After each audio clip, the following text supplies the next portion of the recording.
They jumped the Caesars fountains, EDC happened, crazy wind, and F1 all the way through 2037. All of that coming up right now on MTM Vegas, the Solo Show.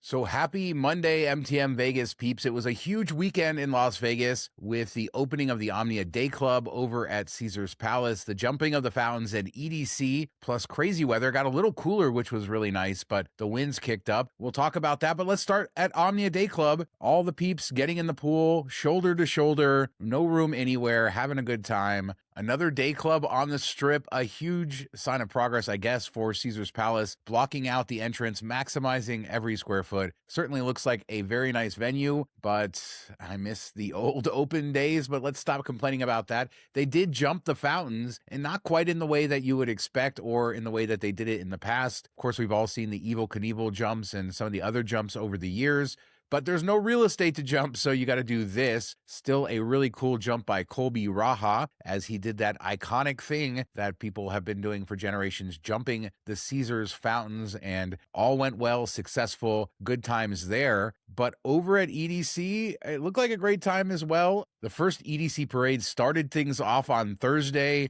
Good vibes for everyone. And then the event happened throughout the weekend. Sunday was a little crazy with winds, and that forced them to close some of the stages, but we got the fireworks shows. It looked like everything went off pretty much without a hitch. They did have to close some of the rides, some of the stuff for a short period of time, but the costumes, the fireworks, the lights, all of it came to Vegas, and it was a successful weekend without any of the sort of craziness that we see with some of the other big weekends in Las Vegas. Although the wind did do some damage, I saw some pictures from around town. It was pretty crazy there for a while. Let me know if you guys went to EDC. Were you in town? Did you see the Caesars jump? Go to OMNIA Dayclub, do any of that fun stuff. And on the next show on Wednesday, Mark and I will talk about the bottle service prices, our annual look at the bottle service prices at EDC, because those go viral every year. It wasn't pretty, but let's talk chips. There's some news regarding chips that we got to talk about, starting with Plaza, and this comes from Mark Meltzer over at casinos.com. Plaza is retiring a number of chips, and you have to redeem them by August 30th. They put out this notice, so just make sure to do that because they're not going to have cash value.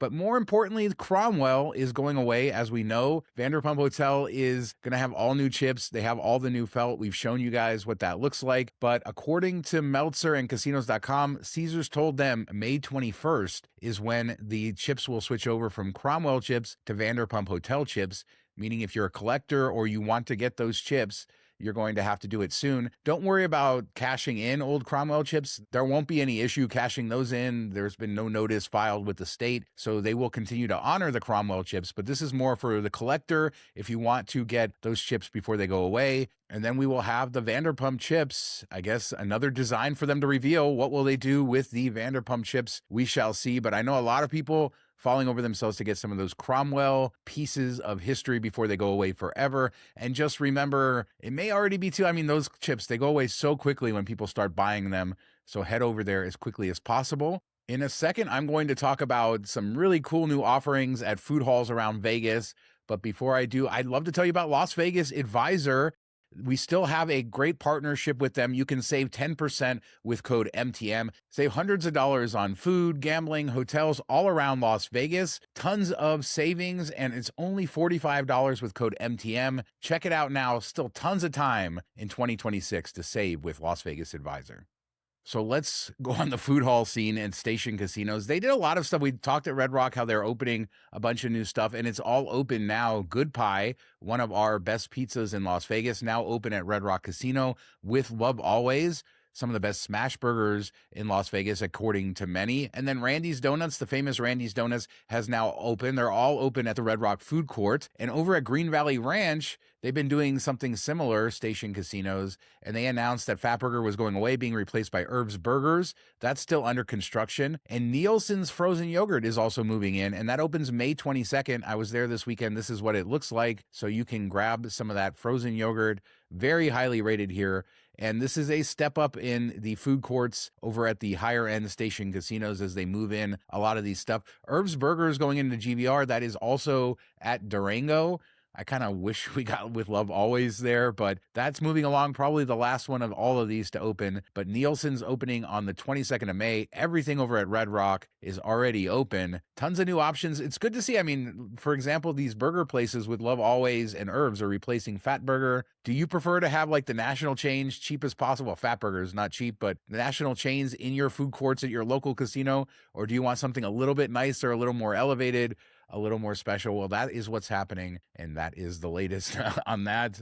But let's get to the meat here and talk Paradise Loop, Vegas Loop. We've been in a 5-6 year relationship with this system, and it still really only goes to the Las Vegas Convention Center and the properties around the convention center. And it's, we've been waiting. We've been waiting to see what's going to happen. One of the things they've talked about is some of the challenges in getting approvals for these systems, for the safety, for the zoning, all of that.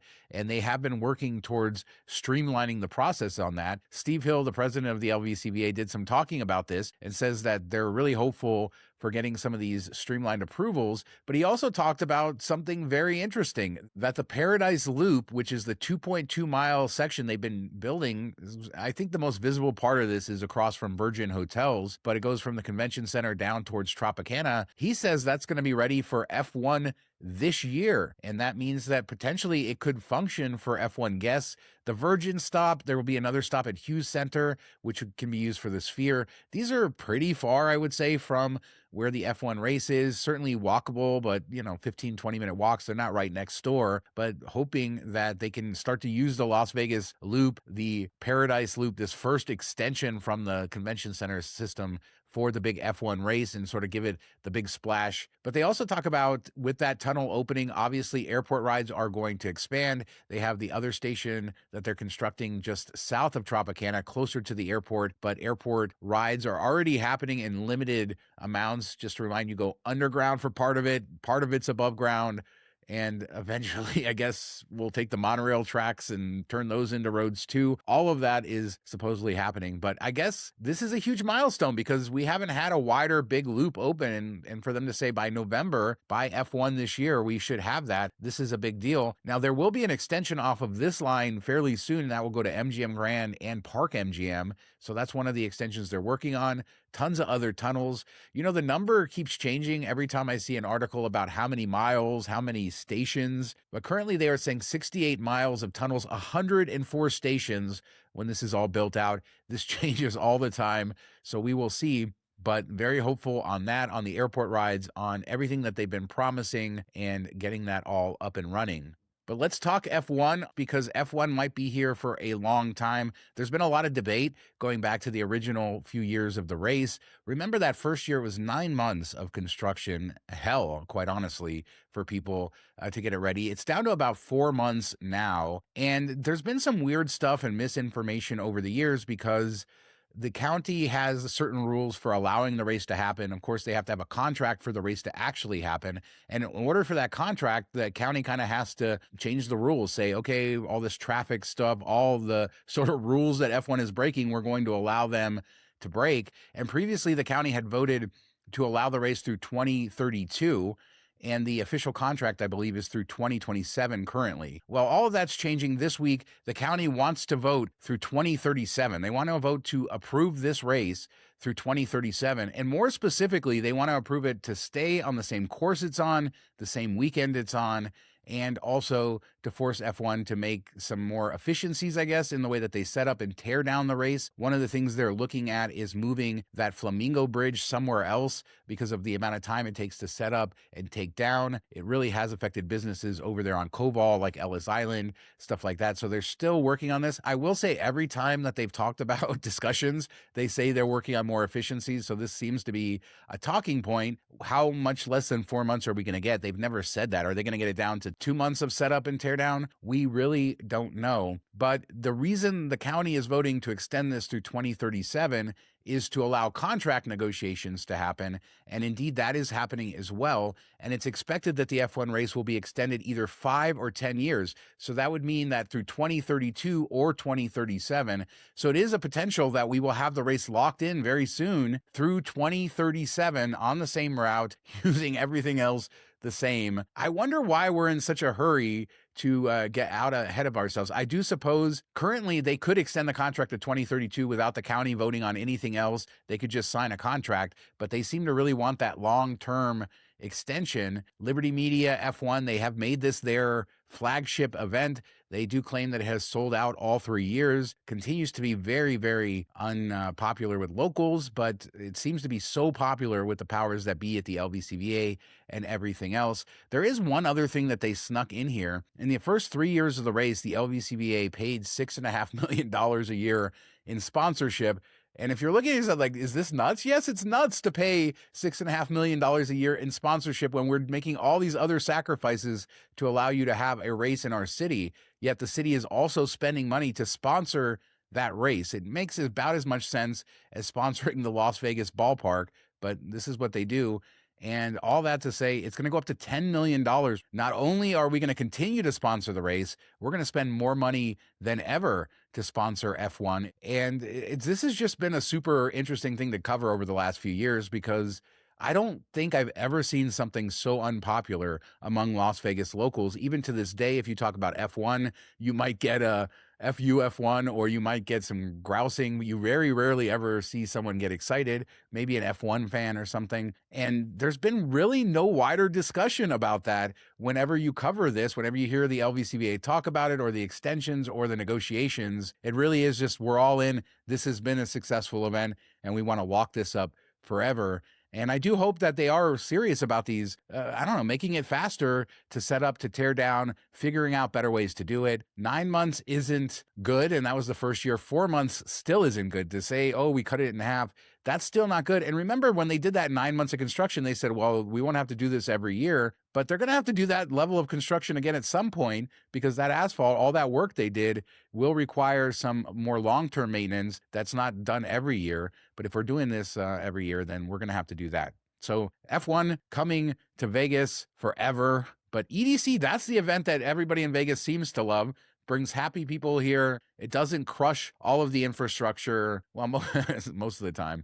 And it's a lot of fun. I'd love to know what you guys think. Vegas had a hell of a weekend coming out to the world, jumping the fountains, EDC, opening a new day club. All of that happened this weekend. But the future really is F1 and the Vegas Loop and how they work together. And these stories are just going on forever. I feel like I'll be doing this show 10 years from now. We'll still be talking about Vegas Loop stations and tunnels that are potential and opening. But if they do figure this out, I really think the streamlining the process there should be good. F1 coming. Let me know what you guys think about any of it. Were you at EDC? Did you go see the Caesars Palace jump? Are you a chip collector? Cromwell chips, are you excited about those? Leave a comment. We do 3 shows a week, and Mark and I will be back with another show on Wednesday, talking EDC bottle prices and tons of other stuff. Thank you so much for joining me on this quick Monday show. I hope you have a great week. Talk to you next time.